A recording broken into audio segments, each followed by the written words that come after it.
14:10, पहला कोरिन्थियों का 3:11 से 15, दूसरा कोरिन्थियों का 5:9 से 11 और प्रकाशित वाक्य का 22वां अध्याय 9 से 12 पंक्ति। करेक्ट? रेडी? चलो रोमन्स चैप्टर 14 वर्स नंबर 10 पे चलेंगे और खड़े हो जाएंगे, बाइबल को पढ़ेंगे।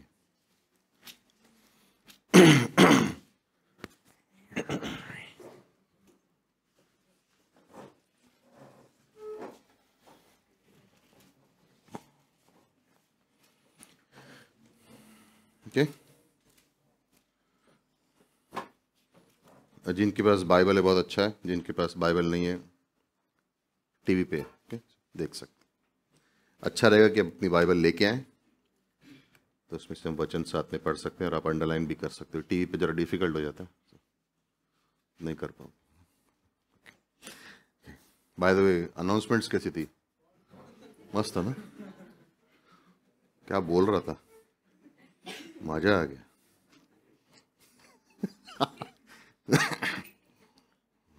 हर संडे को नहीं देंगे।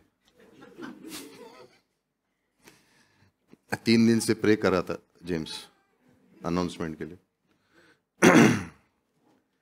तो इसलिए हम लोग ने सोचा अगली बार उसको ऑफरिंग देंगे तो ये हफ्ता भर प्रे करेगा। Okay, Romans chapter 14 verse number 10। तू अपने भाई पर क्यों दोष लगाता है? या तू फिर क्यों अपने भाई को तुच्छ जानता है?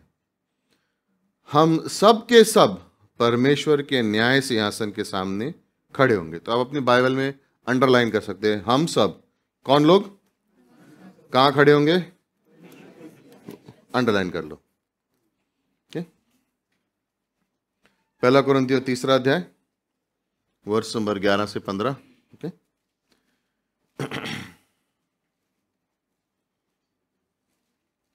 ओके, एक्चुअली वर्स नंबर 10 से पढ़ना शुरू करेंगे।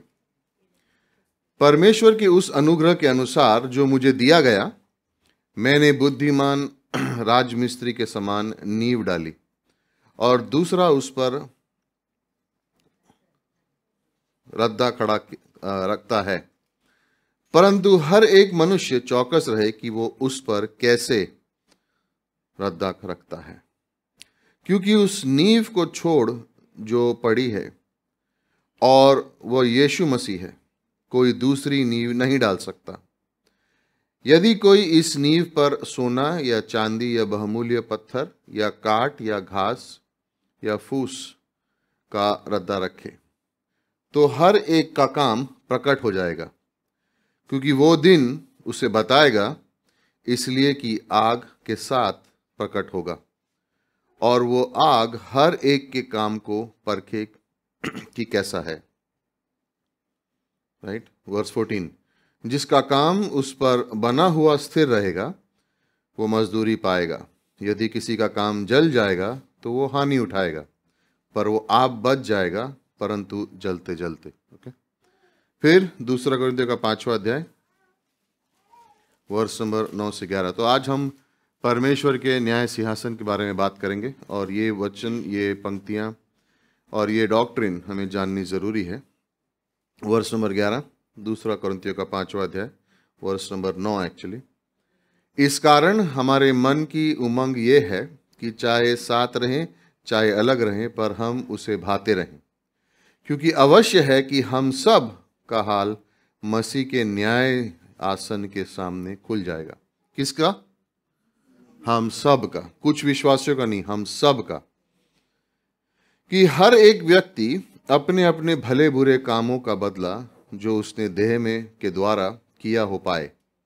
इसलिए प्रभु का भय मानकर हम लोगों को समझाते हैं, परंतु परमेश्वर पर हमारा हाल प्रकट है और मेरी आशा यह है कि तुम्हारा विवेक पर भी प्रकट हुआ करे। ओके, नाउ प्रकाशित वाक्य 22।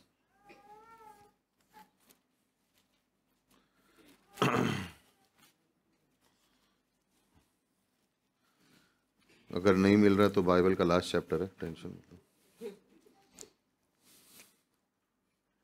उसके आगे कुछ। वर्स नंबर 9, फिर उसने मुझसे कहा, देख, ऐसा मत कर, क्योंकि मैं तेरा और तेरे भाई भविष्यवक्ताओं और इस पुस्तक की बातों को मानने वाला का संगी दास हूँ। परमेश्वर ही को दंडवत कर। ना यूहन्ना यहाँ पे लिख रहा है कि इंसान के सामने दंडवत नहीं करते हैं, किसी के सामने दंडवत नहीं करना है। आराधना का योग्य, महिमा का योग्य सिर्फ यीशु मसीह है। तो किसी भी इंसान की पूजा नहीं करनी, किसी भी इंसान को इतने ऊंचे ओहदे पे नहीं बिठाना है कि उसकी आराधना करे। सिर्फ यीशु मसीह उसके योग्य है। ओके, वर्ष नंबर 10। फिर उसने मुझसे कहा, इस पुस्तक की भविष्यवाणियों की बातों को बंद मत कर, क्योंकि समय निकट है। जो अन्याय करता है वो अन्याय ही करता रहे, और जो मिलन है वो मिलन बना रहे, और जो धर्मी है वो धर्मी बना रहे, और जो पवित्र है वो पवित्र बना रहे। वर्ष नंबर 12 इंपॉर्टेंट वर्ष है। देख, मैं शीघ्र आने वाला हूँ, मतलब मैं जल्दी आने वाला हूँ। 2000 वर्ष पहले लिखा है, लेकिन आज जरूरी है। कब आ सकता है परमेश्वर? कभी भी। मैं शीघ्र आने वाला हूँ, और हर एक के काम के अनुसार बदला देने के लिए प्रतिफल मेरे पास है। राइट? यीशु मसीह के अंत के शब्द बाइबल पूरे होने से पहले क्या है? मैं शीघ्र आने वाला हूं, हर एक के काम के अनुसार। हर एक यानी हर एक विश्वासी के कामों के अनुसार बदला देने के लिए प्रतिफल मेरे पास है। प्रे करेंगे। पिता, धन्यवाद देते हैं यीशु मसीह बीमा न्यायसन के इस डॉक्ट्रिन, इस विषय के बारे में। हमारा जीवन जो हम जीते हैं इस धरती पर, उसके मकसद के बारे में, आने वाले समय में जब हम आपसे मिलेंगे तो हमारे प्रतिफल के लिए, इन सब विषयों के बारे में जब हम आज बात करें प्रभु, तो हमारे मन को उत्तेजित करना। प्रार्थना करते हैं कि हम ध्यान दे सकें प्रभु, हमारा मन ना भटके, हमारे सोच ना भटके, हमारे विचार ना भटके, लेकिन इस संदेश में हम ध्यान दे के सीख सकें और समझ सकें, ताकि हमारे जीवन में से लागू कर सकें कि यीशु मसीह किस प्रकार का जीवन हमें जीना चाहता है। धन्यवाद देते हैं कि आज इस कलीसिया में हम सब एक हैं, और आपके वचनों से सुनने के लिए हमारे मन में उत्तेजना है। पवित्र आत्मा, आप हमसे व्यक्तिगत रूप से बात कीजिए, और जो भी बातें हम सीखें या सुने वो हमारे मन में बसाए रखना प्रभु। सारा आदर महिमा यीशु मसीह आपको देते हैं, आपके पवित्र नाम से मांगते हैं, आमीन। अब बैठ सकते हैं और हम वचनों में आगे बढ़ेंगे।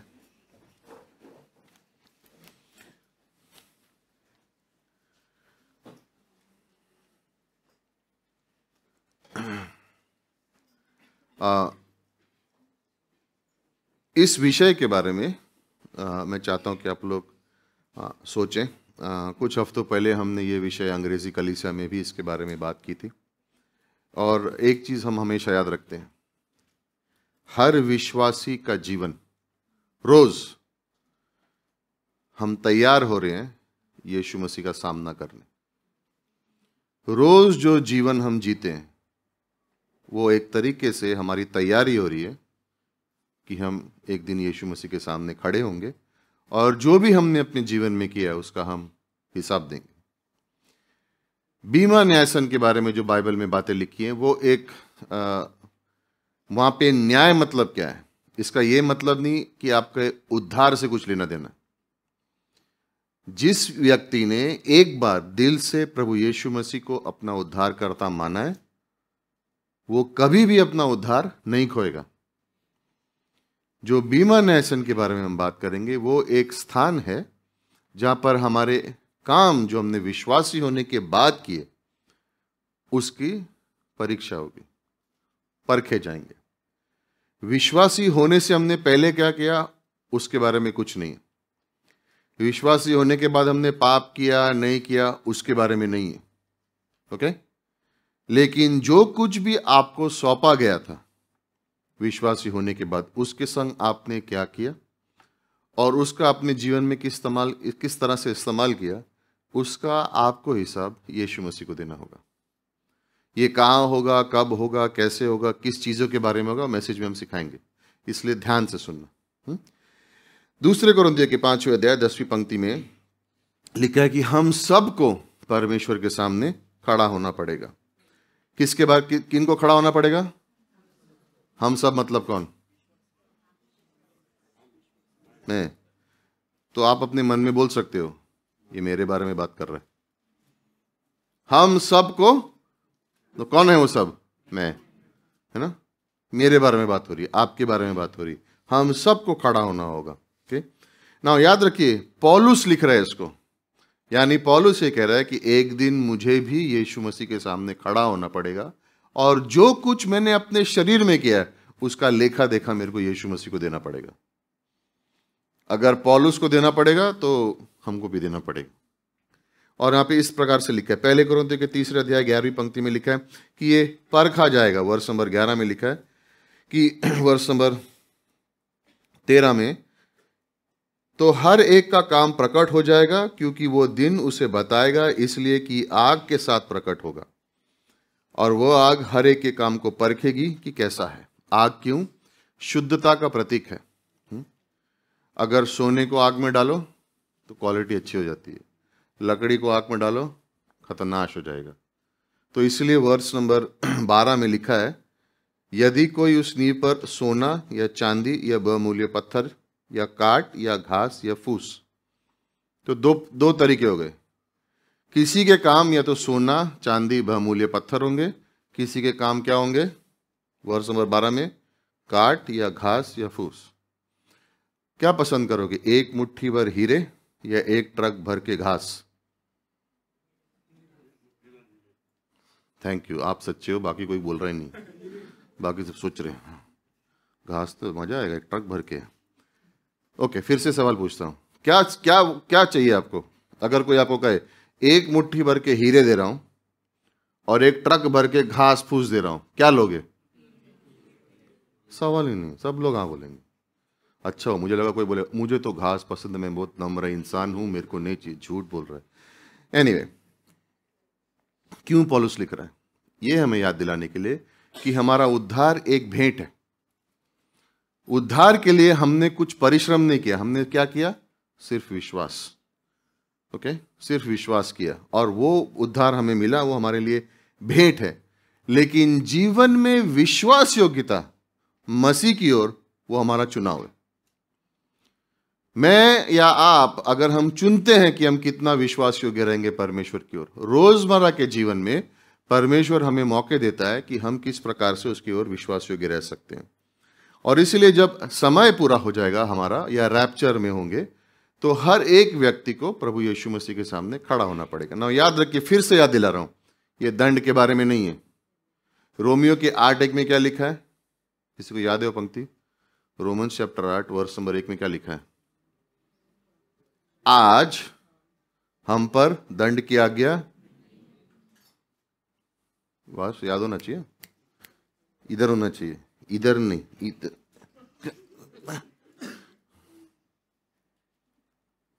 इस जुबान पे होना चाहिए। आज मसीह में जो है उन पर दंड की आज्ञा नहीं है। तो ये दंड के बारे में नहीं है, ये प्रतिफल इनाम के बारे में है। आपके उद्धार के बारे में नहीं है, आपके गुनाहों के बारे में नहीं है, आपके पाप के बारे में नहीं है, आपके कार्य के बारे में। राइट, ये आपके कार्य के बारे में। हम कभी भी दंड की आज्ञा के नीचे नहीं आ सकते, क्योंकि यूहन्ना चैप्टर 5 वर्ष नंबर 24 में लिखा है कि वो जो मुझ पर विश्वास करता और मेरे वचनों को सुना है और उस पर भरोसा किया है, उसे अनंत काल का जीवन है। वो कभी भी दंड की आज्ञा पर नहीं आएगा, लेकिन मृत्यु से जीवन के। जॉन चैप्टर 5 वर्स 24 दिखा सकते हैं? जॉन 5 यूहन्ना 5 वर्ष नंबर 24। जल्दी प्लीज। हाँ, मैं तुमसे सच सच कहता हूं कि जो मेरा वचन सुनकर मेरे भेजने वाले के प्रतिदित करता है, अनंत जीवन उसका है और उस पर दंड की आज्ञा नहीं होती है, परंतु वो मृत्यु से पार होकर जीवन में प्रवेश कर रहा है, करने वाला है, कर चुका है। वहां से बाहर निकलने वाला है नहीं। ये याद दिलाना बहुत जरूरी है कि बीमा न्यासन पे आपके उद्धार के बारे में बात नहीं हो रही है। आप उद्धार खोगे या मेरे से ले लिया जाएगा, नहीं। झूठी शिक्षा है जहां पर सिखाते हैं कि उद्धार आप अपना खो सकते हो। परमेश्वर जो कुछ करता है, एक बार करता है, वो हमेशा के लिए करता है। अगर उसने आपको बचा लिया तो उसने आपको हमेशा के लिए बचा लिया। तुम मुझ में हो, मैं तुझ में हूं, कौन किसको निकाल सकता है? क्या मेरे पाप उसके सामर्थ्य से ज्यादा है? अगर आप और मैं यीशु मसीह के हाथों में है तो हमें कौन निकाल सकता है वहां से? नहीं, मैं मेरा उद्धार खो सकता हूं। यानी तुम कह रहे हो कि तुम्हारा पाप उसके सामर्थ्य से ज्यादा है? नहीं, एक बार विश्वासी हो गए हो, हमेशा के लिए विश्वासी रहोगे। उस प्रकार से नहीं जियोगे, बात अलग है, उद्धार नहीं खोगे। ये बीमा न्यायसन क्या है? यूनानी में वहां पर जब खेल कूद होते थे, दो तरीके जगह पे ये शब्द को इस्तेमाल किया है। जब खेल कूद होते थे तो खेलों के अंदर जजेस जो थे वो एक ऊंचे स्थान पर बैठते थे, ये देखने के लिए कि जो लोग रेस भाग रहे हैं वो लोग चीटिंग तो नहीं कर रहे हैं। मतलब शॉर्टकट मार के आ गया और बोला मैं जीत गया। अगर वो जीत गया और ऊपर देखने वाले ने देखा, बोला अरे चीटिंग की थी, तो उसको जो अगर फर्स्ट प्राइज दिया तो उससे ले लिया जाएगा। एक वहां पे इस्तेमाल करते थे। दूसरा इस्तेमाल करते थे न्याय के स्थान पर। तो दोनों पार्टी आती थी जज के पास, जज की सीट ऊंची होती थी, दोनों अपना केस सुनाते थे और उसके बाद बीमा न्यायसन जो बोलते थे उसको, बीमा सीट से वो न्यायाधीश अपना जजमेंट देता था, सही या गलत, या किसके पक्ष में है, या राइट है या रॉन्ग। तो ये दो जगह पर बाइबल में इस शब्द का इस्तेमाल किया गया। दोनों जगह पर यहां पर कहने का मकसद यह है कि अगर जो दौड़ने वाला है उसने चीटिंग की और उसका रिवॉर्ड ले लिया, तो उसको ऐसा नहीं है कि उसको बोलते थे ए चल आज के बाद खेलेगा नहीं तू, नहीं, अगली रेस में वो वापस पार्ट ले सकता है, लेकिन उस रेस में उसको 0 मिल गया। ठीक है? तो ऐसा नहीं था कि उसको बोला हमेशा के लिए निकल जाए यहां से, ऐसा कुछ नहीं होता था। उसी प्रकार से इसलिए पौलुस उसका इस्तेमाल कर रहा है कहने के लिए कि हम जीवन की एक दौड़ में हैं और किस तरह से हम दौड़ते हैं वो जरूरी है। अंत में या तो इनाम मिलेगा या नहीं मिलेगा। ओके, नाउ हम सब इनाम मिलेगा, आप चिंता मत करो, ऑलरेडी स्विच ऑफ मत हो, मेरे को मिलेगा कि नहीं। अपने जीवन को भी देखो, नहीं, हम लोग सिखाएंगे आस्ते आस्ते। ये किसी को ताड़ना देने के लिए नहीं है, कड़ो करने के लिए नहीं है, ये सिखाने के लिए है कि ये विषय बाइबल में है और विश्वासी होने के नाते हर विश्वासी को इसके बारे में पता होना चाहिए ताकि वो अपना जीवन इस किताब के अनुसार जी सके। बाइबल में क्या लिखा है उसके अनुसार जीना है, अपनी मन मर्जी से नहीं। मुझे लगता है ये ठीक है मैं ये करूंगा, नहीं, परमेश्वर क्या बोलता है उसके अनुसार। ठीक है? तो बीमा न्यायसन का यहाँ पे इस्तेमाल हुआ करता था। और दूसरी चीज, ये समय वो है जहां पर आपके जीवन में किस प्रकार से आप जिए उसके बारे में परखा जाएगा। यूहन्ना चैप्टर 12 में वर्स नंबर 47 और वर्स नंबर 48 में यीशु मसीह ने कहा अंत के दिन में मेरा वचन तुम्हारा न्याय करेगा। जॉन 12 में 47 और 48 में लिखा है कि अंत के दिनों में, चलो वहां पे मुड़ते हैं, यूहन्ना के 12वें अध्याय में,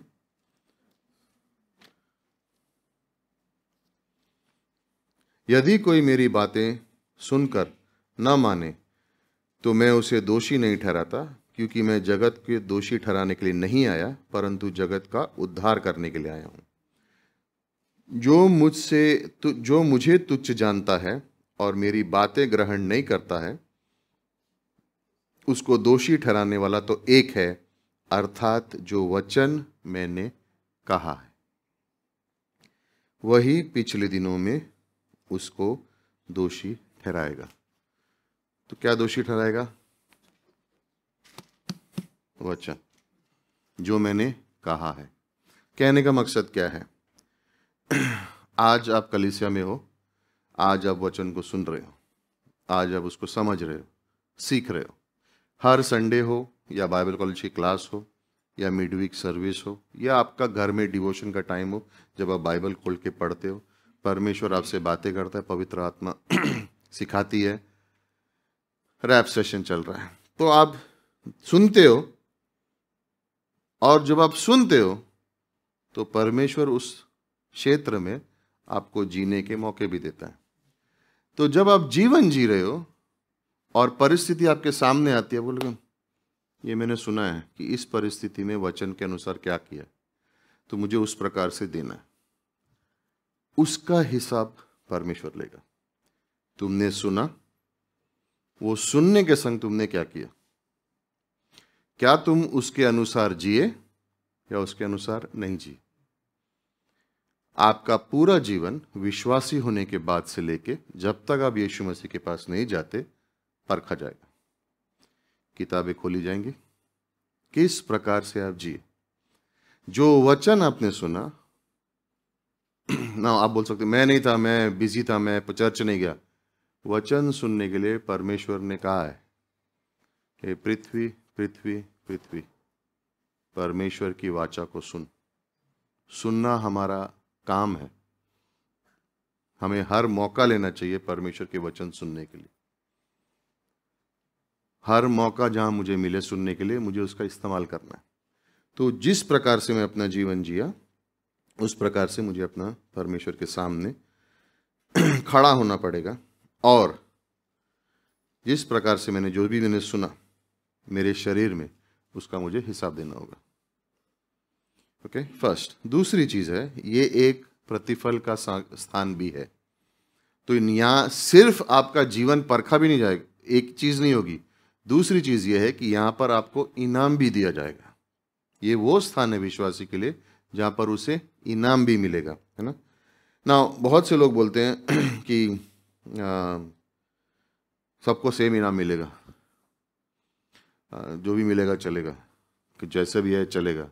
नहीं, इतना आसान नहीं। मैं मैसेज में बताऊंगा। क्योंकि क्या होता है, लोग बोलते हैं चलेगा, मिलेगा मिलेगा, नहीं मिलेगा नहीं मिलेगा, क्या फ़र्क पड़ता है। फ़र्क पड़ता है, बहुत फ़र्क पड़ता है। कुछ लोग बोलते हैं नहीं मिलेगा, क्या है, जो होएगा देखा जाएगा। एक व्यक्ति अपने परिवार के संग उसके घर में रहता, कहानी है, सच्ची कहानी नहीं है, लेकिन उदाहरण दिखा रहा हूँ ये बताने के लिए कि प्रतिफल के बारे में। और जो भी वो कमाता था, जो भी उसने सेविंग की थी, सब उसने अपने घर में रखी थी। जो भी उसने कमाया, जो भी उसका है, सब कुछ उसे घर में था। बैंक में कुछ नहीं था। उसकी बीवी घर में, उसके बच्चे घर में, सब सब। एक दिन रात को सोते हुए घर में आग लग गई। और जब वो उठा तो इतनी देर हो गई थी कि या तो वो छलांग मार के घर से बाहर अपने आप को बचा ले या सब कुछ खो दे। और समझो उसने बाहर छलांग लगाई और उसके बाद पूरा घर गिर गया, सब खत्म हो गया। तो आपको लगता हो उसके बाद बोलेगा मैं तो बच गया, चलो चलो किसी घर खाना खाने जाते? बोलेगा नहीं बोलेगा? उसको दुख होगा ना कि कुछ खो गया है। उसी प्रकार से जब विश्वासी सोचते हैं जो होएगा देखा जाएगा, कुछ खो दोगे स्वर्ग में जिसके आपके हकदार थे, जो आप पा सकते थे। तो ये स्थान वो है जहां पर आपको इनाम मिलेगा, परमेश्वर आपको इनाम देगा। पहले कोरिन्थियों का 3 अध्याय में चलेंगे, वर्ष नंबर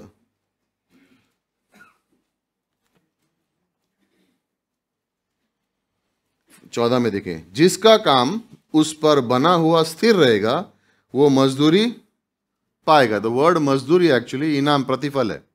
वो उसको क्या मिलेगा? इनाम मिलेगा। जिसने क्या किया है, उस पर बना हुआ है। किस पर? यीशु मसीह पर स्थिर रहेगा, वो क्या पाएगा? इनाम पाएगा। प्रकाशित वाक्य 22 में वर्ष नंबर 12 में यीशु मसीह ने कहा मैं शीघ्र ही आने वाला हूं, मतलब कभी भी आने वाला हूं, इसलिए तैयार रहो। और मैं आ रहा हूं और हर एक व्यक्ति के इनाम को लेके मैं आ रहा हूं। जिसने जिस प्रकार से किया उसके अनुसार मैं लेके आ रहा हूं। ठीक है ना। जब लोग बोलेंगे नहीं, मत्ती का 16 वर्ष नंबर 27 लगा सकते हो, मैथ्यू चैप्टर 16 वर्ष नंबर 27। ओके, अगर आप मैसेज नहीं भी समझ रहे हो कोई बात नहीं, वर्सेस लिखते रहो, आपको बाद में पता चल जाएगा। और अगर नहीं समझना चाहिए, नहीं, मैं कोशिश करो तो पैस्टर पीटर जैसे जोर से बोलने के लिए, नहीं हो रहा। समझना चाहिए तुमको।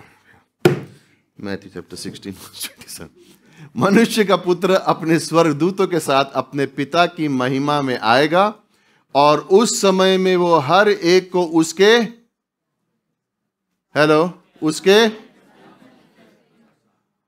सोच के अनुसार, कामों के अनुसार क्या देगा? प्रतिफल देगा। यीशु मसीह ने कहा, जब लोग बोलते कि नहीं नहीं जो भी मिलेगा चलेगा, सबको सेम मिलने वाला है, यीशु मसीह ने क्या बोला? जब वो आएगा तो उनके कामों के अनुसार प्रतिफल देगा। सबको सेम नहीं देगा, उनके कामों के अनुसार उनको प्रतिफल देगा। वर्ष मैथ्यू चैप्टर 6 वर्ष नंबर 20। जो लोग सोच रहे थे इंग्लिश और हिंदी का मैसेज सेम होगा, उनको लोग पता चल रहा है वर्सेस अलग आ रहे हैं अभी। परंतु अपने लिए स्वर्ग में धन इकट्ठा करो। कहां पर?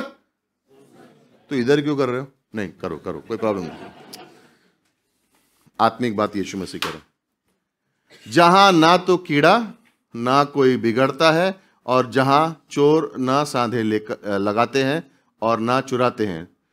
अपने लिए, किसके लिए? कहां पर धन इकट्ठा करो? अगर अलग अलग नहीं होता तो यीशु मसीह वर्ष नहीं बोलते थे, लेकिन सबके लिए उनके कामों के अनुसार प्रतिफल है, इनाम है ना। धन्यवाद दो परमेश्वर का कि इनाम है, उसे देने की जरूरत नहीं है। ये उसकी अनुग्रह है कि उसने सोचा है कि इनको मैं बचाऊंगा, मैं क्रूस पे जाऊंगा, इनके लिए लहू बहाऊंगा, मैं मरूंगा, 3 दिन के बाद जी उठूंगा, फिर इनको पवित्र आत्मा दूंगा, फिर इनको अनुग्रह दूंगा, फिर इनको करुणा दूंगा, फिर इनको माफ करूंगा, फिर इनको बाइबल दूंगा, फिर इनको कलीसिया दूंगा, मेरी सेवा करने के मौके दूंगा, उसके लिए भी सामर्थ दूंगा, और अगर करेंगे तो मैं इनको स्वर्ग में इनाम दूंगा। उसमें हम लोग कुछ भी लायक नहीं है इसके, लेकिन ये उसकी इच्छा है, ये उसका मन है। हम ये नहीं बोल सकते मैंने इतना किया तो मुझे मिलना चाहिए। तुम कुछ भी काम के योग्य नहीं हो, लेकिन उसने चुना है और इनाम भी वही देगा। राइट? सो कहां पर होगा ये? थैंक यू, आप लोग आ जाओ फिर प्रीच करने में। स्लाइड नंबर 1 पहला स्लाइड। ओके, अगर है ये वर्स नहीं, स्लाइड। ओके, फोरम बहुत मेहनत करती है तो उसको थैंक यू बोलना बाद में। राइट? एक्चुअली स्लाइड्स बनाई शमा ने, डाल रही फोरम है, और दोनों को मैं डांटता हूँ, टाइम पे नहीं कर रहे। ऐसा नहीं करता हूँ, मेरा भी नाम कम हो जाएगा। बीमा का समय कब है? ऊपर उठा लिए जाने के बाद, पहले थेसलोनिके 4:13 से 18 में। ना चिंता मत करो, ये हम लोग ग्रुप पे डाल देंगे। अगर नहीं लिख पाए कोई प्रॉब्लम नहीं, फोटो लेनी है ले लो, कुछ प्रॉब्लम नहीं है, लेकिन वैसे भी ग्रुप पे डालने वाले। तो मैं क्या बोलता हूँ, चुपचाप ध्यान से सुनो। ओके, बाद में आ जाएगा सब। वैसे भी अगले संडे को पूछूंगा, याद नहीं रहने वाला है। नहीं, बीमा का समय कब है? ऊपर उठाने यानी रैप्चर के बाद। बीमा न्यायसन किसके लिए? सिर्फ कलीसिया के युग के लिए है। प्रेरित 2 से लेके रैप्चर तक जितने भी कलीसिया के विश्वासी हैं, ये सिर्फ उनके लिए है। तो रैप्चर के बाद ये होगा, स्थान स्वर्गीय स्थानों पर कहीं पर है ना। एग्जैक्ट लोकेशन हमको बताई नहीं गई है, नहीं तो मैं बता देता। गूगल भी नहीं ढूंढ के दे सकता है, परमेश्वर जानता है। तो उसका वर्ष यहाँ पे है, पहले थेसलोनिके 4:17 में, प्रकाशित वाक्य 4:2 में। ओके, सो समय क्या है? कलीसिया के रैप्चर होने के बाद। दूसरी जगह स्थान स्वर्गीय स्थानों में। कौन कौन होगा यहां पर? Next slide.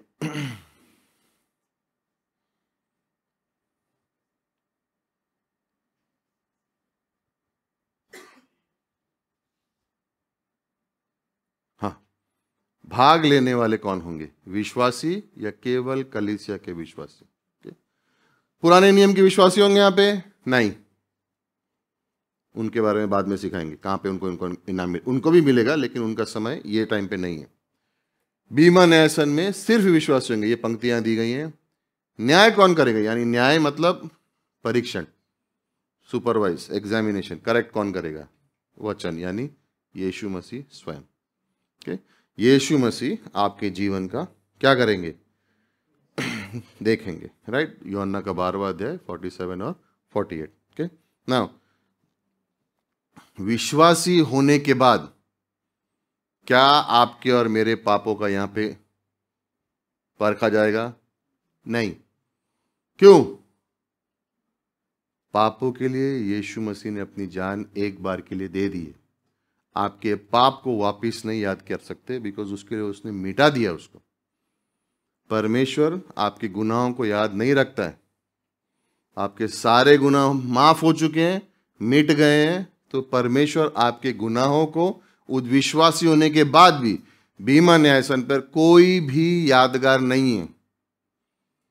ओके, कोई भी यादगार नहीं है। आपके और मेरे पाप यहां पर नहीं बुलाए जाएंगे। परमेश्वर नहीं बोलेगा ये दिन पे ये पाप किया, ऐसा सोचा, ये किया, ये नहीं, क्योंकि यीशु मसीह ने उसके लिए अपना लहू बहा चुका है। कम्युनियन लेने के टाइम पे याद है समीर ने क्या कहा? स्मरण रखो, इसका याद रखो कि ये सब खत्म हो चुका है। परमेश्वर हमारे गुनाहों को याद नहीं रखता है, तो आप भी मत याद रखो, और ख़ास तौर से दूसरों के गुनाहों का हिसाब मत रखो, है ना? इसने ये किया, उसने ये किया, उसने ये किया, उसने ये किया। परमेश्वर कहते हैं मैंने अपनी जान दी और भूल गया, ये लोग अभी भी याद रख रहे हैं। आप अपने गुनाहों को याद रखो। इसका मतलब नहीं कि करते रहो, बोलो भूल गया मत, नहीं। कहने का मकसद ये है कि मत करो, पाप मत करो, लेकिन अगर हुआ तो माफ़ी मांगो। परमेश्वर भूल चुका है, आप भी भूल जाओ, नए तरीके से जीवन शुरू करो। अपने भी गुनाहों का ध्यान मत रखो, हिसाब मत रखो, दूसरे के गुनाहों का भी हिसाब मत रखो। आई थिंक कल यूथ सेशन में पास्टर पीटर बोल रहे थे कि कंपैरिजन मत रखो, तुलना मत करो संसार के साथ और अपनी, वो सब हमारा काम नहीं है। जान यीशु मसीह ने दी और एक बार के लिए खत्म कर दिया उसको, ठीक है? न्याय कौन करेगा? ओह सॉरी, वचन न्याय करेगा। ओके, किस चीज के बारे में न्याय होगा? ओके, फर्स्ट, कौन सी चीजें परमेश्वर देखेगा? हमारे कार्यों को परखा जाएगा। पहले कोरिन्थियों का 3 वर्ष नंबर 13, हर एक हम सब का कार्य क्या होगा? परखा जाएगा। ओके, याद है याकूब के दूसरे अध्याय में विश्वास भी है, विश्वास के बाद काम भी है ना? कामों से हम उद्धार नहीं पाते, विश्वासों से उद्धार पाते हैं, और फिर वही विश्वास के भरोसे पर हम कार्य करते हैं। विश्वास हमारे जीवन की जड़ है, कार्य हमारे जीवन का फल है, ठीक है? कार्य हमारे जीवन का जड़ नहीं है, विश्वास है। जड़ मजबूत हुई विश्वास की तो फल आएगा, अगर जड़ मजबूत नहीं है तो फल, ठीक है? तो हमारे कार्य परखे जाएंगे। दूसरा, हमारे क्या शब्द। कोई पढ़ सकता है मैथ्यू का 12, 36 और 37? बाइबल में पढ़ेंगे सब लोग अभी। चलो रेडी, जो भी पहले पहुंचेगा पढ़ना स्टार्ट करो। मैथ्यू चैप्टर 12 वर्ष नंबर 36 और 37।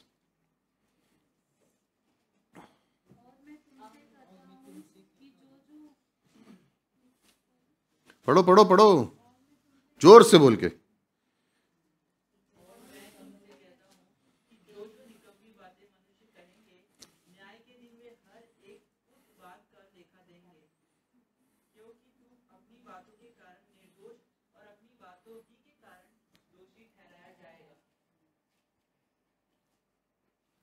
हर एक,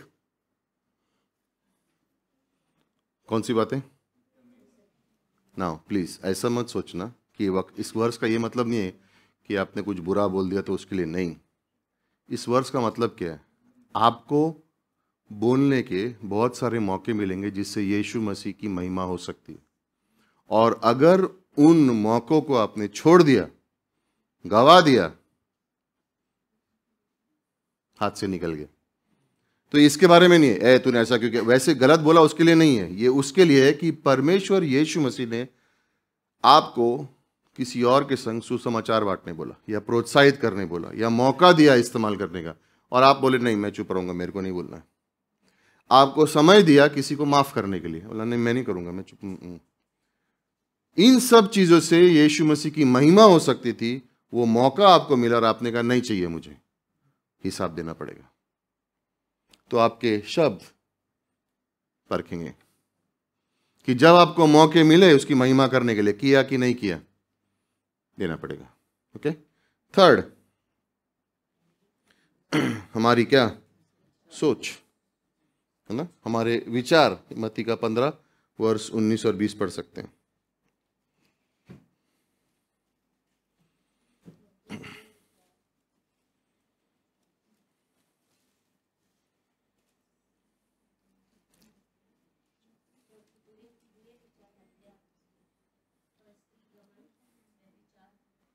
नहीं नहीं, जोर से पढ़ेंगे वर्ष को। हाँ,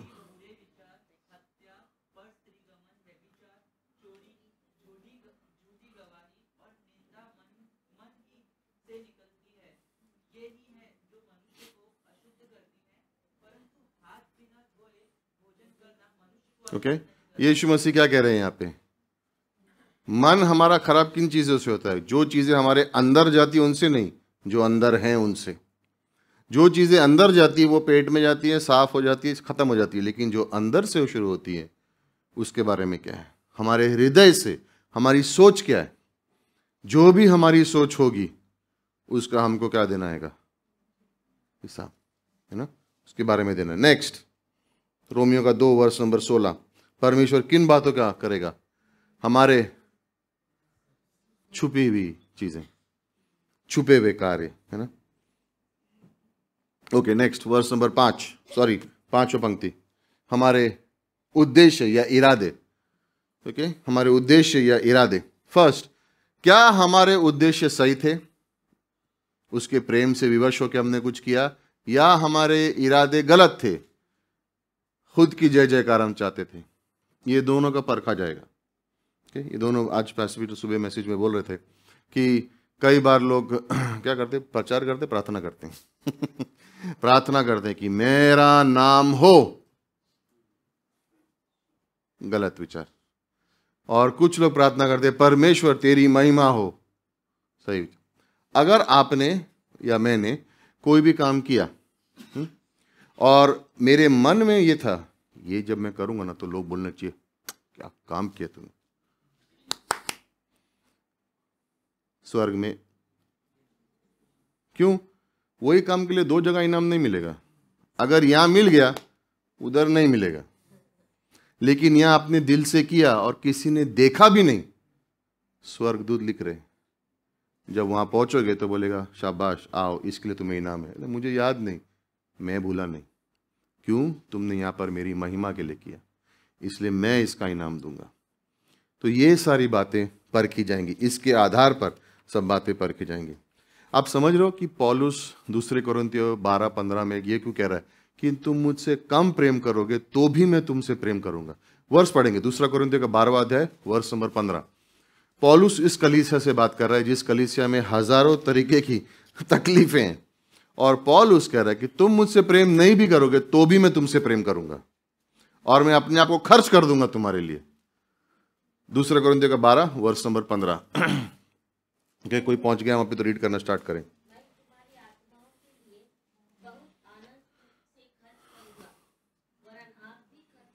मैं तुम्हारी आत्माओं के लिए बहुत आनंद से खर्च करूंगा। खर्च मतलब पैसे नहीं, अपने जीवन का खर्च कर दूंगा।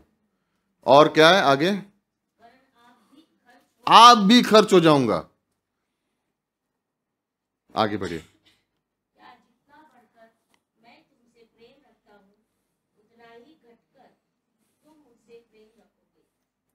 मालूम है पौलुस क्या बोल रहा है? मुझे मालूम है मैं सेवा करने आया हूं, और मुझे मालूम है तुम्हारा प्रेम मेरे ओर कम होता जाएगा, लेकिन मैं अपने आप को खर्च कर दूंगा और तुम्हारा प्रेम कम होता रहेगा, मेरा प्रेम तुम्हारे लिए बढ़ता रहेगा। और तुमने निर्णय ले लिया कि तुम मुझसे प्रेम नहीं करोगे, चलेगा, मैं तुमसे और भी प्रेम करूंगा। क्यों? क्योंकि परमेश्वर अंत के दिनों में किस चीज पर ध्यान देने वाला है? तुम्हारे मकसद पर, तुम्हारी प्रेरणा पर, तुम्हारे बोल पर, तुम्हारी सोच पर। वो ये नहीं देखने वाला कि तुमने बाहरी रूप से क्या किया, वो ये अंदर की बातों को परखने वाला है। तुमने किस दिल से किया, किस मन से किया, यू नो। खिलौना लेने जाओ तो एक खिलौना 50 का भी आता है और वैसे ही दिखने वाला 500 का भी आता है। फर्क क्या है? क्वालिटी, है ना। हिंदी में क्वालिटी को क्या बोलोगे? गुण नहीं, गुण, लक्षण, गुणवत्ता, गुणता, जो भी है, अच्छा है।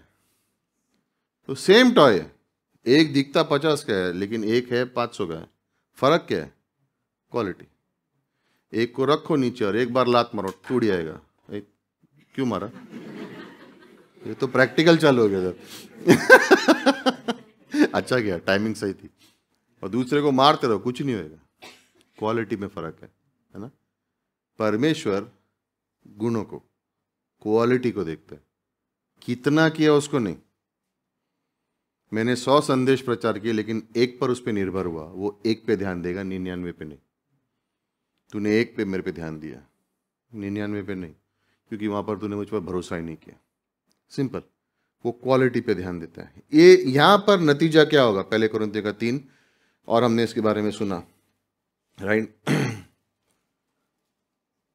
यदि कोई इस नींव पर, तो सोना, सोना यानी वो प्रकार का गुण परमेश्वर परखेगा। गुण यानी जिस कार्य से यीशु मसीह को महिमा मिली। चांदी क्या है?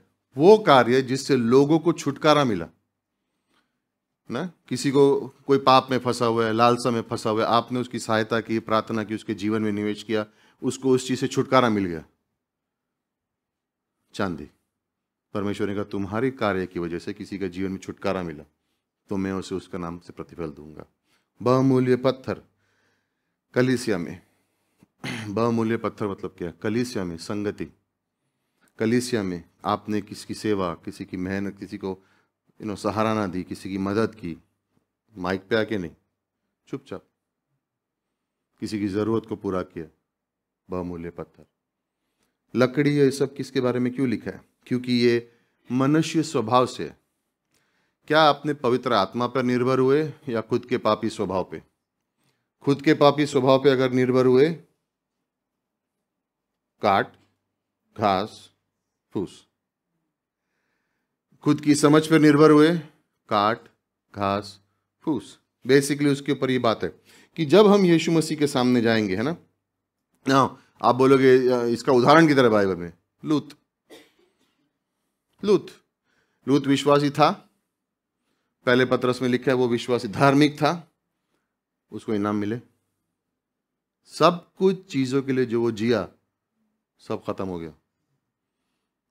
सोडम गमोरा में जाके रहा, न्यायाधीश बना, वहां पे घर था, नाम था, लेकिन कॉम्प्रोमाइज में जीता रहा। जब उसको बोला वहां से निकलने के लिए, तो भी निकला नहीं। स्वर्गदूतों को खींच के निकालना पड़ा उसको। शरीर से बाहर आ गया, मन तो भी वहीं लगा हुआ था। एंड में उसके हाथ में क्या बचा? कुछ भी नहीं। वो बच गया, लेकिन जो कुछ चीज के लिए वो जिया, वो सब बातें खत्म हो गई। विश्वासियों के लिए ये जानना है ना, डरने के लिए बात नहीं है। जैसे मैंने कहा, आप स्वर्ग में रहोगे, कोई चिंता करने की बात नहीं है। स्वर्ग के बारे में, उद्धार के बारे में नहीं, लेकिन प्रतिफल के बारे में, प्रतिफल के बारे में। ठीक है ना। जैसे मैंने बोला, हमारी क्वालिटी कितना किया नहीं, लेकिन किस गुण से हमने किया, उस पर लिया जाएगा। दूसरी चीज याद रखिए, परमेश्वर अनुग्रही है। क्या किया उसके लिए नहीं, लेकिन क्या चीज करने का प्रयत्न किया, उसके लिए भी इनाम मिलेगा। प्रयत्न भी किया, उसके लिए भी इनाम मिलेगा। कहने का मकसद क्या है? पहले राजाओं की किताब में वर्ष चैप्टर नंबर 8 वर्ष नंबर 17 में एकदम सावधानी से लिखा हुआ है कि किस प्रकार से सिंपल सा है कि ऐसा हुआ कि दाऊद ने मन में सोचा क्या, कि मैं परमेश्वर के लिए भवन बनाऊं। राइट। दाऊद के मन में आया कि मैं महल में रह रहा हूं, लेकिन भवन में परमेश्वर के लिए बनाऊं। तो दाऊद का पूरा विचार सही था, लेकिन क्या परमेश्वर ने उसको अनुमति दी? नहीं दी। लेकिन उसके मन में वो सही विचार आया, तो परमेश्वर ने दूसरे सामुएल के 7वें अध्याय में क्या कहा? क्योंकि तेरे मन में ये विचार आया, इसलिए आज मैं तेरे संग वाचा बांधता हूं कि तेरा घर, तेरा राज्य जो है, तेरा वंश जो है, वो हमेशा के लिए चलेगा। उसके सिंहासन पर कोई यीशु मसीह आएगा, उसके वंश से। राइट। तो कहने का मकसद यह है कि दाऊद के मन में इच्छा क्या थी? मैं महल में रह रहा हूं और परमेश्वर तंबू में, मैं उसके लिए महल बनाऊंगा, परमेश्वर के लिए घर बनाऊंगा। परमेश्वर ने कहा तेरी ये सोच काफी है। सी उदाहरण देता हूं, अगर आप सुसमाचार बांटने नहीं जाते हो, क्या बोलूंगा, लेकिन अगर उसकी इच्छा भी नहीं है, वो ज्यादा बुरा है। अगर उसकी इच्छा भी नहीं है, वो ज्यादा बुरा है। परमेश्वर कह रहा है सिर्फ जो तुम कर रहे हो, लेकिन जिस चीज की तुम्हें इच्छा भी है, उसको भी मैं परखूंगा।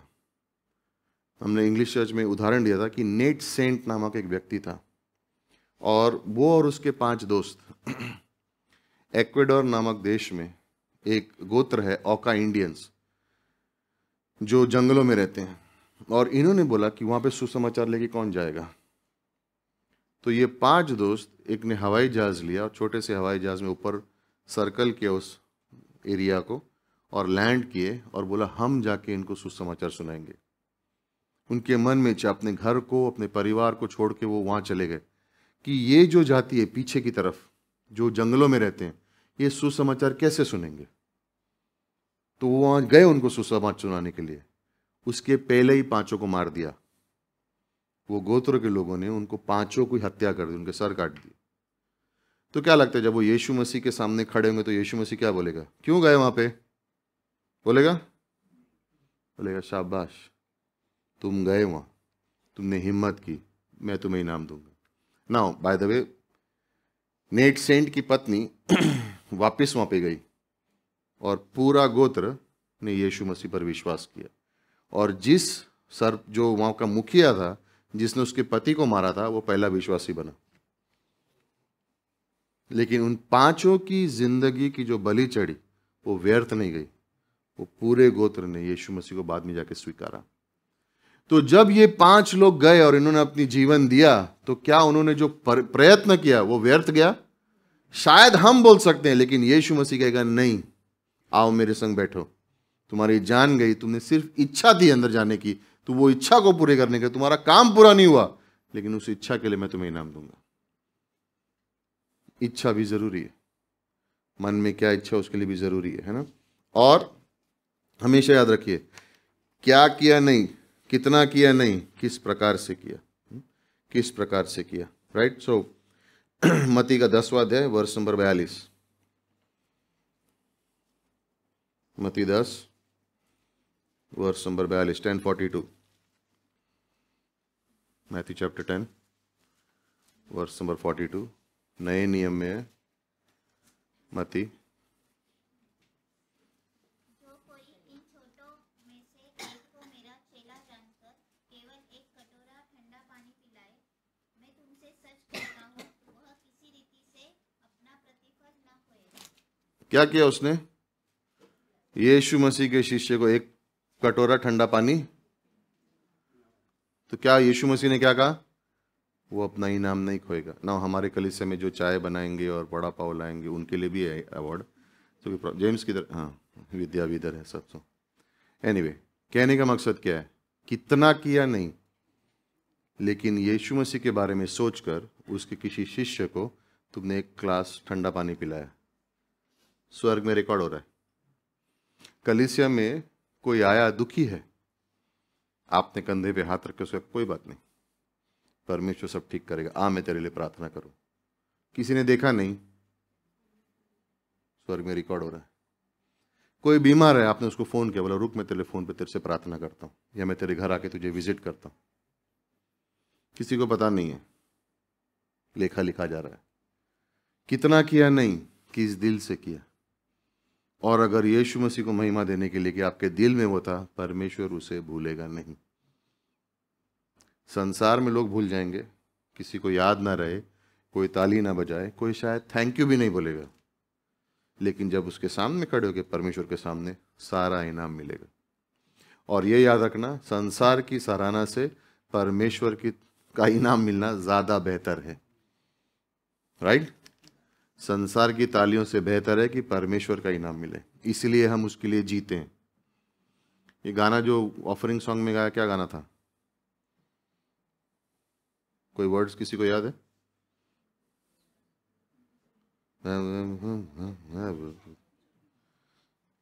क्या वर्ड्स क्या थे? अच्छा, जिन्होंने गाना गाया वही बोल दो, उनको भी याद नहीं। हाँ बोलो ना फिर। हाँ हाँ, तू ही तू है, मैं किसी भी, क्यों?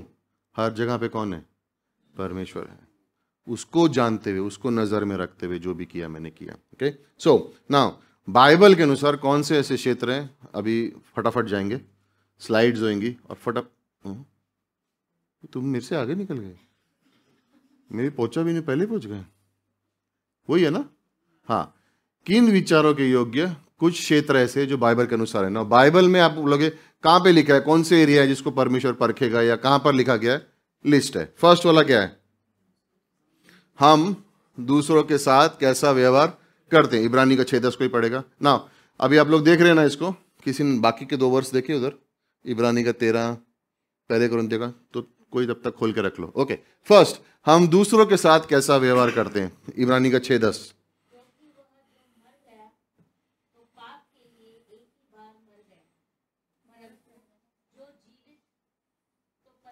नहीं, इब्रानी 6, हिब्रू 6:10। क्योंकि परमेश्वर अन्यायी नहीं कि तुम्हारे काम और उस प्रेम को भूल जाए जो तुमने उसके नाम के लिए इस रीति से दिखाया कि पवित्र लोगों की सेवा की और कर भी रहे हो। और पवित्र लोगों की सेवा की और अभी भी कर रहे हो। यानी जब कलीसिया में आप हो या सेवक विश्वासियों के संग हो तो एक दूसरे की ओर बर्ताव कैसे है, यू नो, एक दूसरे की ओर बर्ताव कैसे है। मैं तेरे से ज्यादा है, तू कुछ नहीं मिलने वाला है।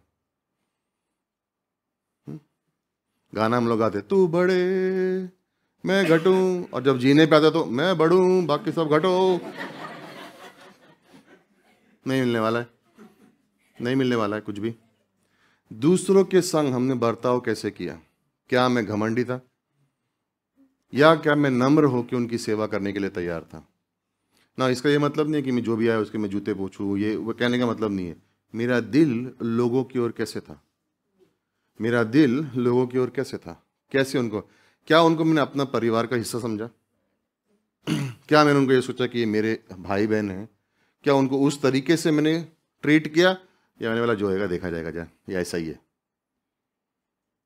देखने वाला परमेश्वर। ओके। सेकंड, हम दूसरों पर अधिकार का इस्तेमाल कैसे करते हैं? ना कोई पढ़ सकता है इब्रानी का 13 वर्ष नंबर 17? अपने अगुओं की आज्ञा मानो। क्या लिखा है? अपने अगुओं की आज्ञा मानो। जोर से बोलो, सुनाई नहीं दिया। अपने, नेक्स्ट आगे बढ़ो, नहीं, सब तुम्हारे लिए नहीं है और बहुत कुछ है इसमें, आगे बढ़ो। और उनके अधीन रहो क्योंकि वे उनके समान तुम्हारे प्राणों की ओर जागते रहते हैं जिन्हें लेखा देना पड़ेगा। वे यह काम आनंद से करें न कि ठंडी सांस लेकर, ठीक है, सॉरी, कंप्लीट कर लो। क्योंकि इस दशा में तुम्हें कुछ लाभ नहीं। ओके। जब कलीसिया के अंदर जब हम बोल रहे हैं, जैसे पास्टर है और कलीसिया है, जब कलीसिया का सदस्य का टाइम आया तो क्या जो हमारे ऊपर जिसको रखा गया या अधीन तुमको, जिसके अंडर पास्टर का तुमको रखा गया, क्या तुम उसके अधीन थे? अधीन मतलब नहीं कि उसने बोला वो तोड़ गए। जब उसने वचनों का प्रचार किया और तुम्हारी अगुवाई की और तुमने बोला हाँ सही है, ये मैं परमेश्वर की जो सोचता हूँ और चलता हूँ, क्या उसके अधीन हुए? उन वचनों को जो प्रचार किया, क्या उसके अधीन हुए? हाँ, इनाम है। सेकेंडली, पासवान के ऊपर भी है। जब पासवान ने प्रचार किया, ये पहले पतरस 5:1-4 में है, जब उसने प्रचार किया तो क्या उनको भेड़ समझ के रखा या ऐसा सोचा कि इनको मैं कंट्रोल करके रखूंगा, ये मेरे दबाव में रखूंगा इनको? दोनों के लिए, दोनों के लिए। और हर पासवान का भी पासवान होता है, तो टेंशन मत लेना, राइट? हर पासवान का भी पासवान होता है, तो क्या वो उसके अधीन है या नहीं? अगर एक पासवान अपने पासवान के अधीन होगा तो उसकी कलीसिया भी उसके अधीन होगी। लोग देखते हैं, यू नो। लेकिन क्या मैं परमेश्वर के अधीन हूं? अगर पासवान परमेश्वर के अधीन नहीं है तो कलीसिया कैसे अधीन होगी? लेकिन अगर पासवान परमेश्वर के अधीन नहीं भी है, इब्रानी 13:17 क्या कह रहा है? तुम अधीन बन के रहो परमेश्वर की, जो सही शिक्षा है उसके अंडर। अगर आपको लग रहा है कि गलत जगह जा रहे हैं, सही जगह खोज करो, वहां जाओ, राइट? सो क्या हमारे ऊपर जो अधिकार दिया गया उसको हमने कैसे इस्तेमाल किया? आप संडे स्कूल टीचर हो, संडे स्कूल सिखाते हो, ओके? बच्चों को आपके ऊपर अधिकार दिया है, तो आपने उन बच्चों में निवेश किया या सिर्फ अपनी ड्यूटी पूरी करके आ गए?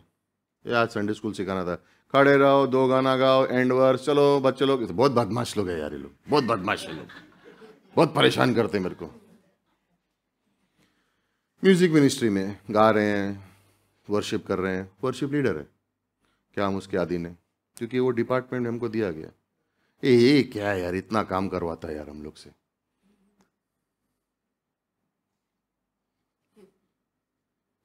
कैसे है यार?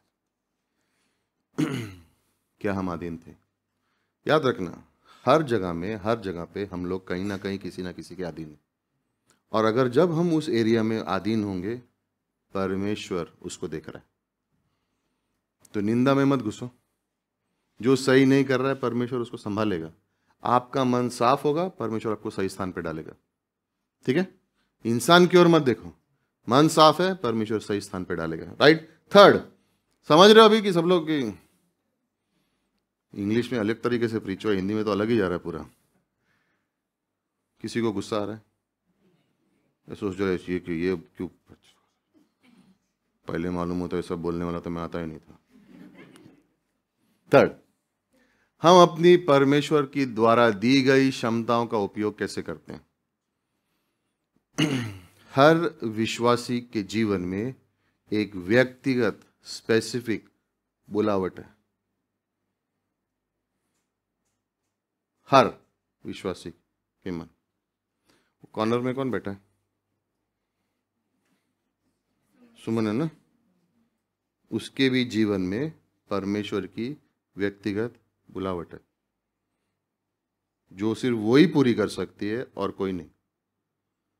इधर कॉर्नर में फोरम है, दोनों साइड लेडीज है, कोई बात नहीं। इधर एक, इधर आगे 2 आदमी है, पीछे 2 लेडीज। हर व्यक्ति के जीवन में परमेश्वर की ओर से खास तौर की बुलावट है। मुझे मालूम नहीं है तो पूछो परमेश्वर से, प्रार्थना करो। क्यों? फर्स्ट, ये स्वर की बुलावट है, इब्रानी 3:1 में। सेकंड, ये पवित्र बुलावट है, 2 तीमुथियुस 1:9 में। तीसरा, ये ऊंची बुलावट है, इफिसियंस 4:1 में। चौथा, इसमें बने रहना है, पहले कोरिन्थियोस 7:20 में। और फिलिपियों के 3:14 में इसका इनाम है। हर विश्वासी के लिए एक खास बुलावट है। देने वाला पवित्र आत्मा है। भेंट आपको दी गई है ताकि आप उसको कलीसिया में इस्तेमाल कर सको। आपके जीवन में पवित्र आत्मा पर निर्भर होकर उसको इस्तेमाल कर सको। ये अपनी परमेश्वर द्वारा दी गई क्षमताएं परमेश्वर ने दी है, सामर्थ्य भी उसने दी है। क्या आपने उसको लिया और अपने जीवन से उसको इस्तेमाल किया? अगर किया, प्रतिफल है। नहीं किया, खोदोगे। जो भी प्रतिफल परमेश्वर ने चुना है उसके लिए खोदोगे। इसीलिए हम ये नहीं कहते मैं जिस तरह से जीना चाहूंगा जीऊंगा, मेरी मर्जी। तुम्हारी मर्जी नहीं है, परमेश्वर की मर्जी है। क्यों? उसने तुमको क्षमता भी दी है, उसने तुम्हें भेंट भी दी है, उसने तुम्हें कलीसिया में रखा है, वचन भी दिया है और सामर्थ भी दिया है, ताकि वो बुलावट को जिसके लिए उसने चुना तुम पूरा कर सको। घर बनाने के टाइम पे बोल सकते हो ये इधर ईंट नहीं लगाएंगे, इधर खाली 3 दीवार बनाएंगे और बराबर करेंगे, ये नहीं लगाएंगे। हाँ है ना? क्यों? क्यों? अरे क्यों? हाँ तो बोलो ना, इसमें क्या कंफ्यूजन है क्या? हाँ 3 दीवार लगाएगा तो क्या होगा, चौथी नहीं लगाएंगे तो हाँ कुछ तो भी गड़बड़। अरे गिर जाएगा इसलिए नहीं लगाते। कलीसिया बन रहा है, हर एक को गुण दिए हैं। कुछ बोलेंगे मुझे नहीं करना है तो दीवार में होल है, बिल्डिंग स्ट्रांग है नहीं है। क्यों? जिसको जो पत्थर बनना था वो बोलता है मेरे को नहीं बनना है, मेरे को हिस्सा नहीं बनना है, और करना है तो मैं मेरी मर्जी से करूंगा। जब मेरे को टाइम मिलेगा तभी करूंगा, जब मेरे को आना होगा तब मैं आऊंगा, जाना होगा जाऊंगा, जिसको जैसे करना है करो। कलीसिया की परिस्थिति क्या है? छेद है। क्यों? जिनको क्षमताएं दी गई हैं उन्होंने कहा अभी नहीं है, टाइम नहीं है मेरे पास, अभी मेरे को मेरा जीवन जीना है, या मेरे को मेरा घर बनाना, या मेरे को। गलत नहीं हो बातें, लेकिन हर विश्वासी को परमेश्वर ने गुण दिए, उसको इस्तेमाल करो। क्यों? ऊंची बुलावट है, पवित्र बुलावट है, परमेश्वर की बुलावट है, उसमें बने रहना है, उसका प्रतिफल है। हमने अपने जीवन वो छोटा काम है ये, क्या मेरे को कप देने के लिए बोलते चाय के, सब लोग को प्रचार करने के लिए कोई बोलता नहीं है। तो विश्वास योग्यता से कप के चाय के प्याले दो तो प्रचार करने भी पहुंचेगा। जो छोटी बातों में विश्वास योग्य उसको बड़ा काम भी दिया जाएगा, जो छोटी बातों में विश्वास योग्य नहीं उसको बड़ा काम देके क्या मतलब? करेक्ट। नेक्स्ट, चौथा है ना? है चौथा कि तीसरा है? अच्छा ऊपर देख रहे हो इसलिए। हाँ, हमने अपने पैसों का उपयोग कैसे किया? हाँ प्लीज, मैं ऑफरिंग नहीं मांग रहा हूं, मैं ये नहीं कह रहा हूं दो तो और तुमको मिलेगा, मैं ये नहीं बोल रहा हूं। ओके, यहां पे वैसे नहीं सिखाते हम लोग। परमेश्वर ने आपको वेतन दिया, सैलरी दी, बिजनेस दिया, जॉब दिया, जो भी दिया, उसके लिए आपको एक हिस्सा दिया या तनख्वाह दी या कुछ भी मिला परमेश्वर की ओर से। उसको आपने किस तरीके से उपयोग किया। याद है वो जोक, वो आपने बोला था शायद, है ना, हम लोग इतना देते, और वो इंडियन था ना जिसने बोला मैं पैसा लूंगा ऊपर फेंकूंगा, जो ऊपर चला गया वो परमेश्वर का, जो नीचे गिरा वो मेरा। परमेश्वर ने कहा तू ही ऊपर आ जा, पैसा नीचे रहने देते हैं। तो आपने सॉरी बुरा नहीं मानना, बट मानने को तो भी चलेगा। आपने पैसों का उपयोग कैसे किया ना। जैसे ये टॉपिक निकलेगा सब लोग बोलेंगे अरे मांगने वाला है, बटुआ छुपाओ। नहीं मांगने वाला हूं, तुमको देने वाला परमेश्वर है, तुम उसको उसके अंदर उसकी सराहना नहीं करोगे तो कुछ नहीं मिलेगा, छोड़ो उसको। हम लोग को मांगने की जरूरत नहीं है, परमेश्वर देता है। लेकिन जब आपको दिया गया तो उसने आपका किस तरह से इस्तेमाल किया। फॉर एग्जाम्पल, उदाहरण, मैंने मेरे महीने का दशांश दे दिया, फिर मैं एक चर्च में यार, पता चला कोई बीमार है, उसको जरूरत है, चर्च देगा ना, और पवित्र आत्मा ने बोला तू दे, नहीं है मेरे पास, है नहीं, अगर मैं दूंगा तो फिर मेरा ये महीने का, मेरे को जो पिक्चर जाने का था फिर पिक्चर जाने नहीं मिलेगा। कितने लोग जाते पिक्चर हॉल में देखने के लिए, पैसा बर्बाद करने। एनीवे,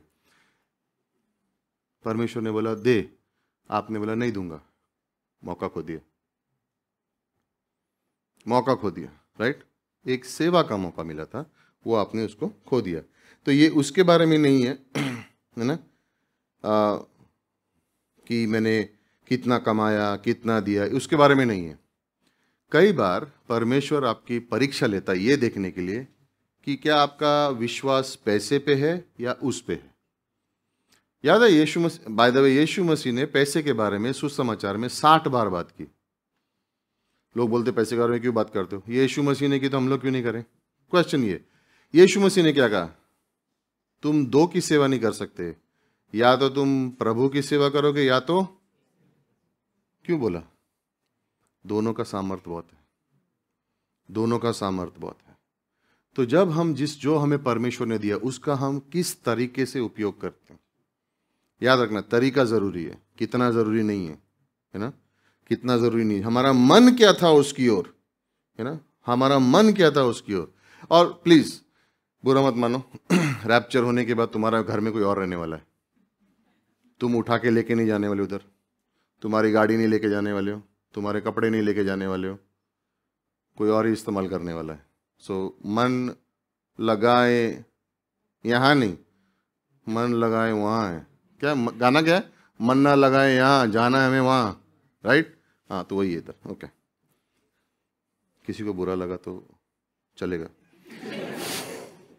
पांचवा, ये इंपॉर्टेंट है, हमने अपना समय कैसे बिताया। ये क्यों आया बीच में, क्योंकि बाइबल में लिखा है। मेरे पास टाइम नहीं है चर्च जाने के लिए, वेरी गुड, जीसस क्राइस्ट पूछेगा आपको, टाइम नहीं था, 3.5 घंटे रील्स देख रहे थे, 2 घंटे यूट्यूब पे थे, 4 घंटा।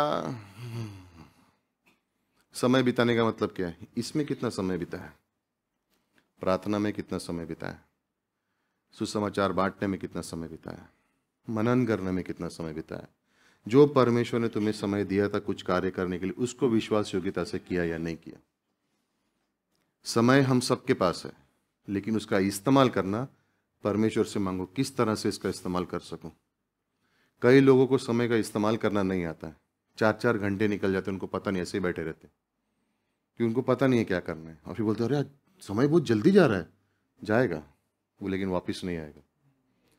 हर क्षण हर दिन का हमें हिसाब देना, तो उस प्रकार से जीना। तो हमने अपने समय को किस प्रकार से इस्तेमाल किया।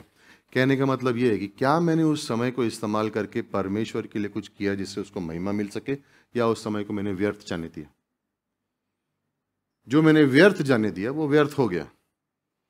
और अगर अभी तक नहीं किया कोई बात नहीं, आज से समय का इस्तेमाल करना शुरू करो। निंदा की बात नहीं है, ये अनुग्रह की बात है ना, उसका इस्तेमाल करना शुरू करो। नेक्स्ट, 1 घंटा और है फिर खत्म करते हैं, नहीं 5 मिनट, इसका भी ना मिलेगा बस। नेक्स्ट, हमने परमेश्वर के लिए कैसे कष्ट सहे। ये मेरे जीवन में क्यों इतना प्रॉब्लम दे रहा है परमेश्वर, अरे सुन रहा नहीं, चर्च में जाके किसी को बोल दो "हे, मेरे को कितना कष्ट कैसे सहे"। वर्ष पढ़ते,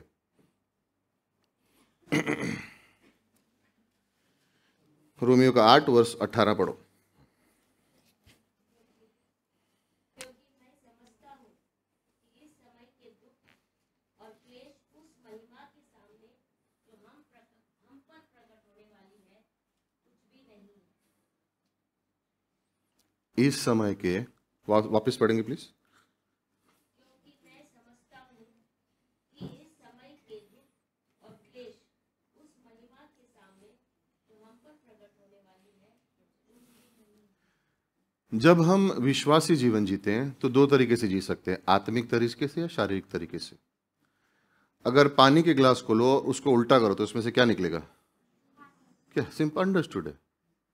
दूध के ग्लास को लो, उसको उल्टा करो तो क्या निकलेगा? हमारे जीवन को उल्टा करो तो क्या निकलेगा? आत्मिक या शारीरिक।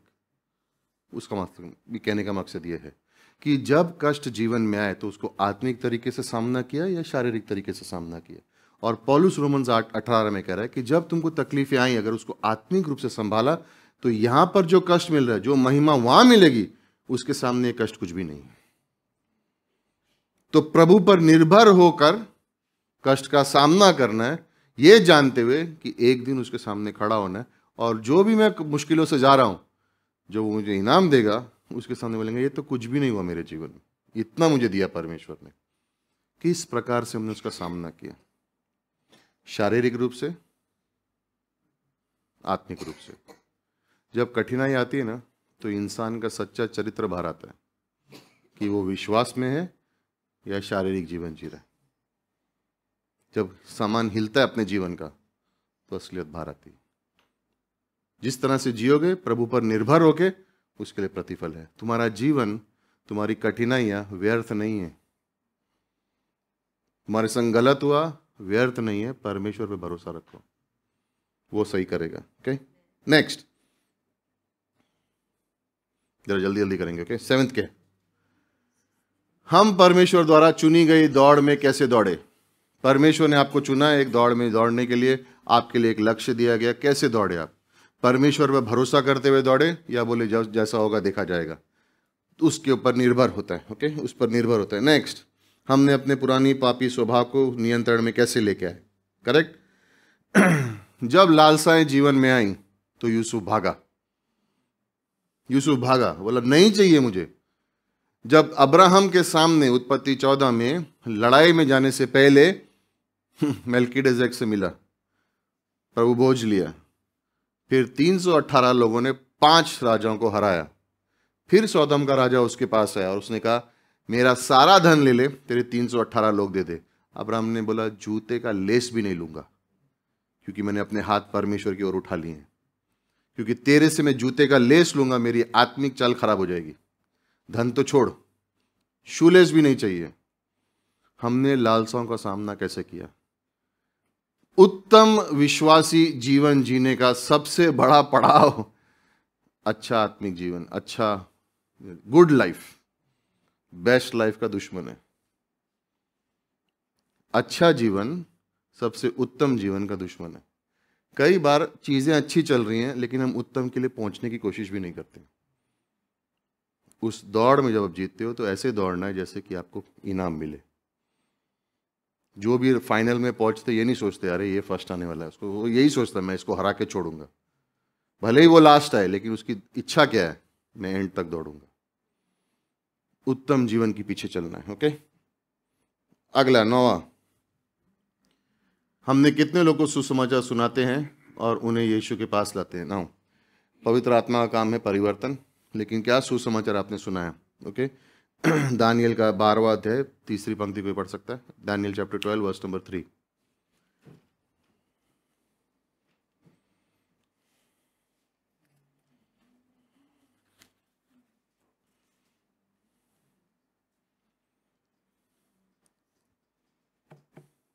जल्दी, टाइम खत्म हो रहा है। तब सिखाने वालों की चमक आकाश मंडल की सी होगी, और जो बहुतों को धर्मी बनाते हैं वे सर्वदा तारों के समान प्रकाशमान रहेंगे। जो बहुतों को धर्मी बनाते हैं, वो सदा प्रकाश, तारों के समान प्रकाश। जो लोग सुसमाचार सुनाते हैं और यीशु मसीह के पास उनको लेके आते हैं, वो हमेशा के लिए सितारों की तरह चमकेंगे। सिंपल है, इनाम है वो, बाइबल में लिखा हुआ है। नेक्स्ट 10वां, हमारी परीक्षाओं और लालसाओं के समय के प्रति हमारी प्रतिक्रिया क्या थी। याकूब का अध्याय है और हम जानते हैं इसके बारे में, पास्टर ने उस दिन उसके बारे में मैसेज भी किया हुआ है कि जब कठिनाई जीवन में आई तो उसका सामना कैसे किया। क्या हमने आनंद मनाया या हमने कुड़कुड़ाया? क्या हमने आनंद मनाया या कुड़कुड़ाया? पौलुस पर पथरा हुआ, वो ऑलमोस्ट मर चुका था, वो खड़ा होता है और वही शहर में वापस जाता है सुसमाचार सुनाने के लिए। जिस शहर में उसको पथरा हुआ और उसको मरने के लिए छोड़ दिया, उसी शहर में खड़ा होकर वापस जाता है सुनाने। क्यों? उनको यीशु मसीह की जरूरत है, कोई चीज उसको रोकने वाली नहीं है, वो जाएगा, सुनाएगा, है ना। पहले कोरिन्थियों के अध्याय में वो स्वर्ग गया, स्वर्ग से वापस आया और उसको कहा गया जो बातें सुनी उसके बारे में बोलना नहीं। वो कह सकता था मैं स्वर्ग गया, मुझे काम करने की जरूरत नहीं, मुझे मालूम है क्या होने वाला है वहाँ पे। उसने अपना कार्य और बढ़ा दिया, उसको कांटा दिया गया, 14 वर्ष तक उसके अंदर कांटा था, लेकिन उसने उसके बारे में बोला भी नहीं। उसने सामना किया जीवन का, जिस प्रकार से यीशु मसीह ने उससे कहा था।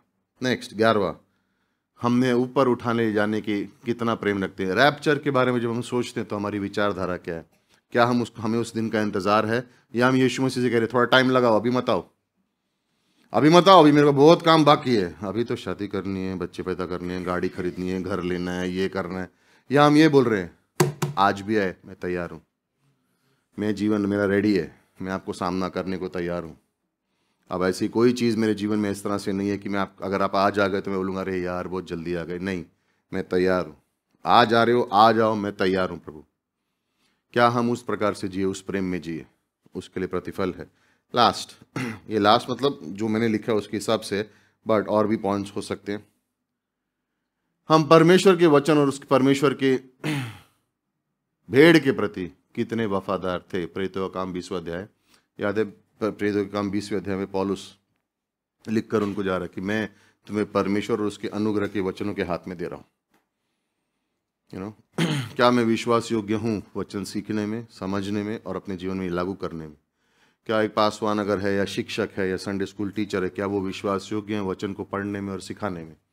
परखा जाएगा, आखिरी के दिनों में दिया जाएगा। नाउ क्लोजिंग में सिंपल है, हमेशा याद रखना, परमेश्वर हृदय को देखता है, परमेश्वर हृदय को देखता है। कई बार परमेश्वर की सेवा करने के लिए कभी कभी निंदा का सामना करना पड़ता है, कभी कभी लोगों की विचारों के बारे में सुनना पड़ता है, कभी कभी डर लगता है, कभी कभी भय लगता है, और बहुत सी ये चीज़ें सोच के इंसान इस्तेमाल अपने आप को आगे बढ़ने के लिए रोक लेता है। लेकिन हमेशा याद रखिए परमेश्वर आपके हृदय को देख रहे और किसी चीज़ को नहीं। पहले सैमुएल 16 में परमेश्वर ने एक राजा को चुना। सैमुएल घर में गया जैसी के, और जैसी ने बोला राजा तो मेरा पहला पुत्र एलियाब, ये देखो। और सैमुएल ने भी सोचा हाँ ये सही है, लेकिन अंदर से आवाज आई ये नहीं है। परमेश्वर, इंसान भारी रूप को देखता है, परमेश्वर हृदय को देखता है।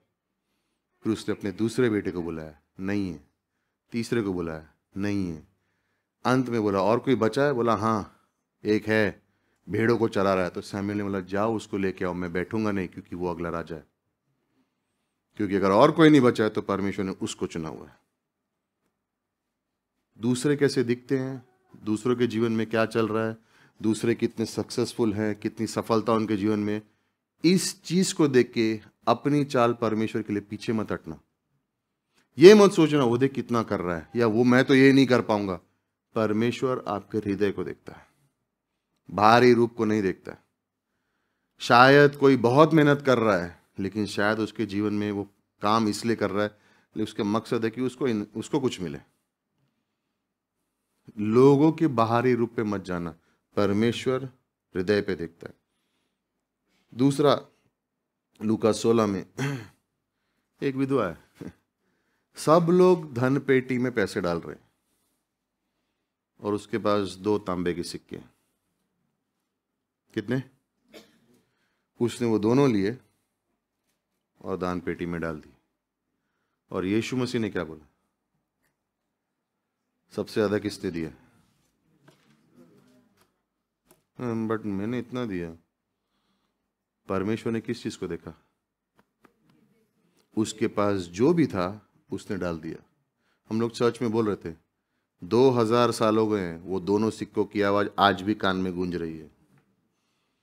आज भी आवाज आ रही है वो 2 सिक्कों की। क्यों?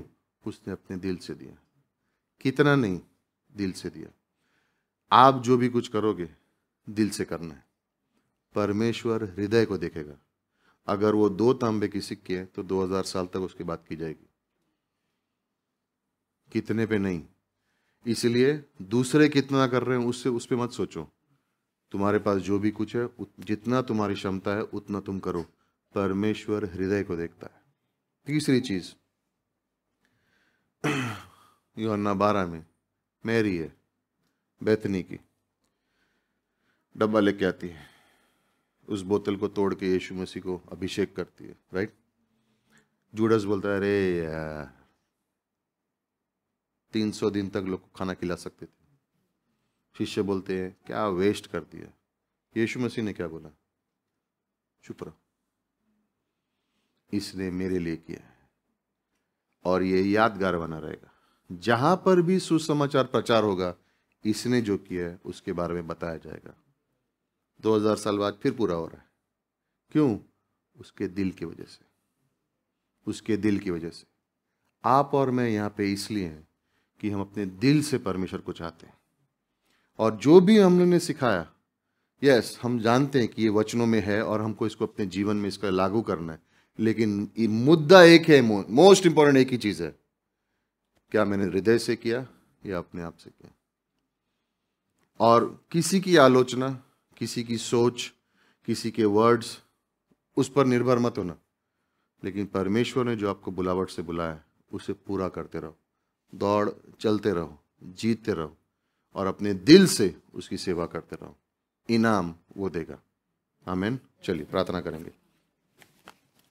परमेश्वर धन्यवाद देते हैं आज के इस दिन के लिए, इस समय के लिए। प्रभु जो भी हमने सुना प्रतिफल के बारे में, बीमा न्यायसन के बारे में, हम प्रार्थना करते हैं प्रभु कि ये वचन हमारे मन में बसे।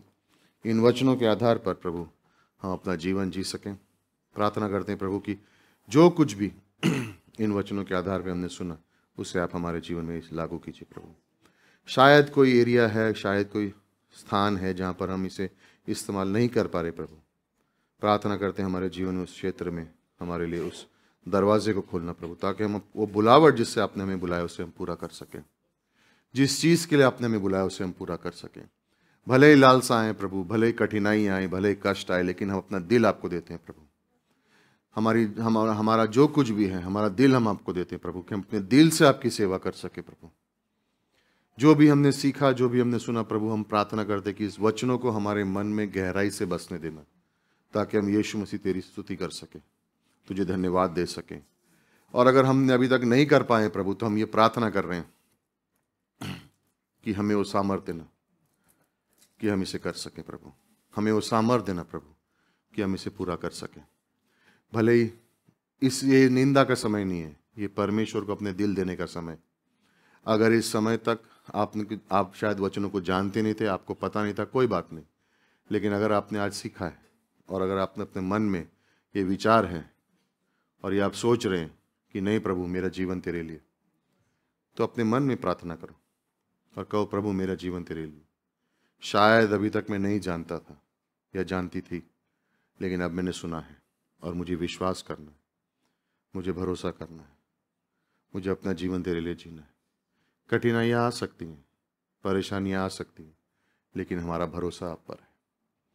मैं बहुत व्यस्त हो गया हूँ, बहुत बिजी हो गया हूँ, बहुत सी चीज़ें मेरे जीवन में चल रही हैं, लेकिन प्रभु मेरे लिए द्वार खोलना, मेरे लिए मार्ग खोलना, ताकि मैं आपकी सेवा कर सकूं, ताकि मैं आपको जान सकूं, ताकि लोगों को सुसमाचार सिखा सकूं। शायद मैं अभी तक सीखा नहीं, शायद मैंने अभी तक ज्ञान नहीं प्राप्त किया, प्रभु मुझे अब देना। शायद मुझे समझ नहीं थी, प्रभु मुझे समझ देना। यीशु मसीह आपसे मांगते हैं, अगले कुछ 1 मिनट लीजिए और प्रभु से मांगिए, परमेश्वर से मांगेगी जो कुछ आपको लगता है ये मैसेज सुनने के बाद कि आपके जीवन में इसकी ज़रूरत है, तो यीशु मसीह से मांगिए।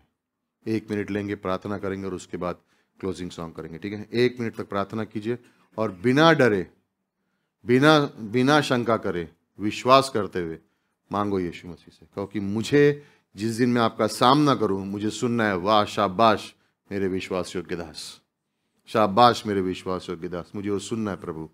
तो मेरी कोई भी एरिया अगर मेरे जीवन में है जिसके लिए आप प्रसन्न नहीं हो, तो उसमें मुझे बदलो प्रभु, मुझे नया सामर्थ दो प्रभु, पवित्र आत्मा से मेरी अगुवाई करो। प्रार्थना करो 1 मिनट के लिए और फिर क्लोजिंग सॉन्ग करेंगे।